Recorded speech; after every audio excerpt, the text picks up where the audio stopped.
धोती कुर्ता पहनता है नहीं तो आज के समय वाले फटा है जींस जब से आई गया पहले कपड़ा फटिया तो सी के पहनत रहे अब फटा कपड़ा की कीमत 25 से 3000 रुपया खरीदे ना भैया डैमेज वाला ऐसा ऐसा फटा पैंट निकाल देता है लगता है नहीं कि कुकुर नोचे कि ओकर फैशन कहिए भैया लड़का कहे साथ की बड़ी पसंद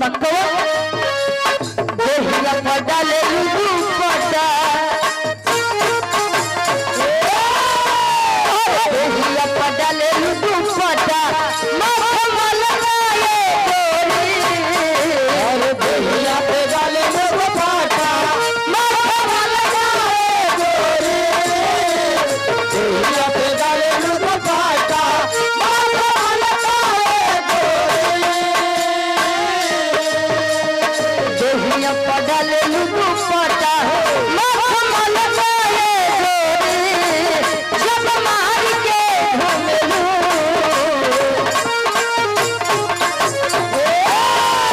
जब मार के घूमलू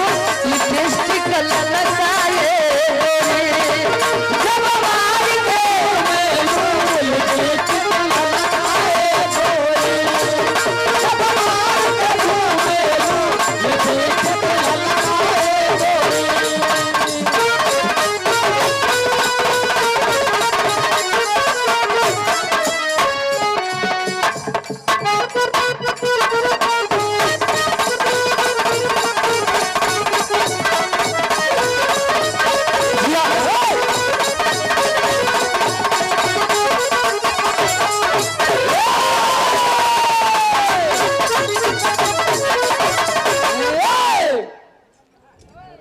भक्ति भावजन हो गई धुन तज के आनंद भी आप लोग ले लिया एक 5 मिनट के लोग गीत आप सबके बीच में भगवान कन्हैया जी के बारे में आदरणीय आप परम सम्मानित आनंद चौधरी जी और समाज सेवी आप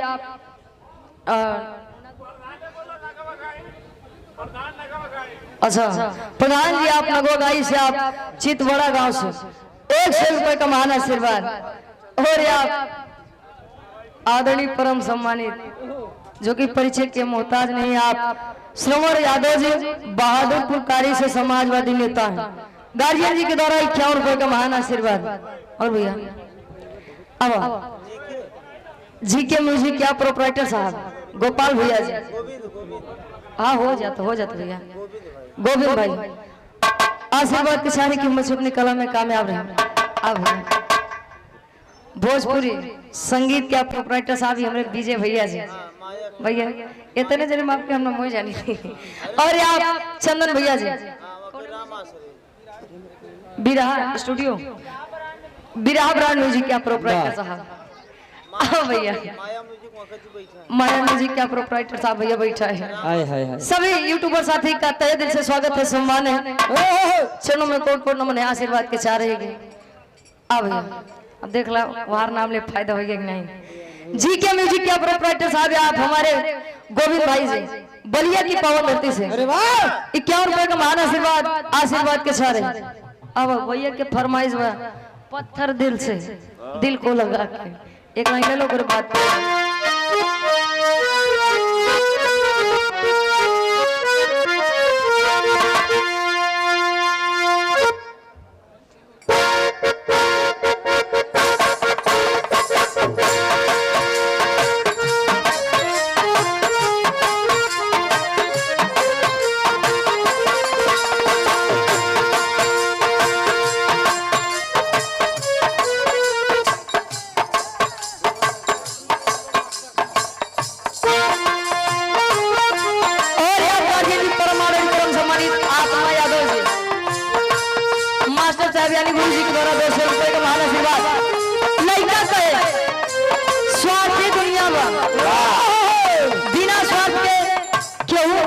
जुड़े आज के समय में नहीं चाह आज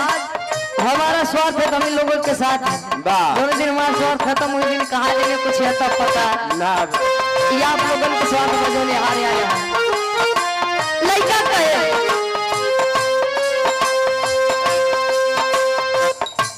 टूटी गए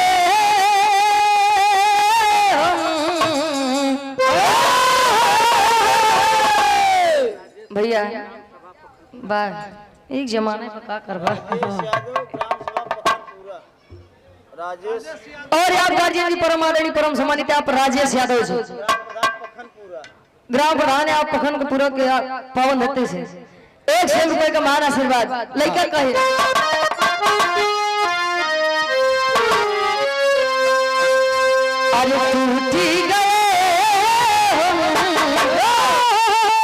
टूटी गए प्यार जता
सम्मानित आप धनंजय यादव जी पंजाब नेशनल बैंक के आप बैंक मैनेजर साहब 51 रुपए का महान आशीर्वाद दे और आप अनिल यादव बुढ़वन से आप गार्जियन जी के द्वारा 100 रुपए का महान आशीर्वाद एक लाइन एक बात और बताओ लेके कैसे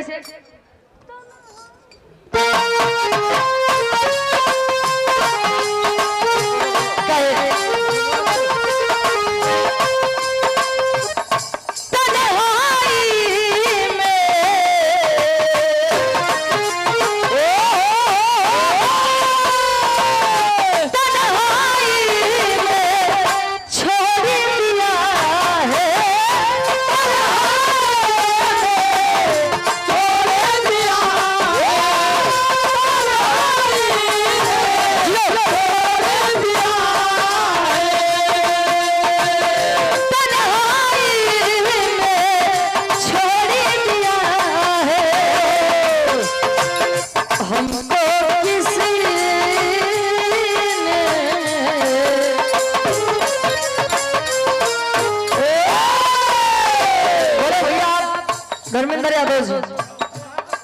शोहर के फरमाइश में हो जाता भैया 100 रुपए का महान आशीर्वाद कहे हमको किसी अपना बना के हमको किसी अपना बना के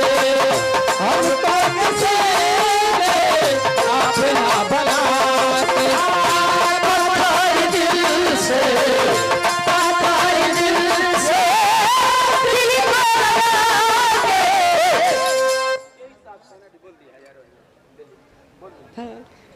जय साहब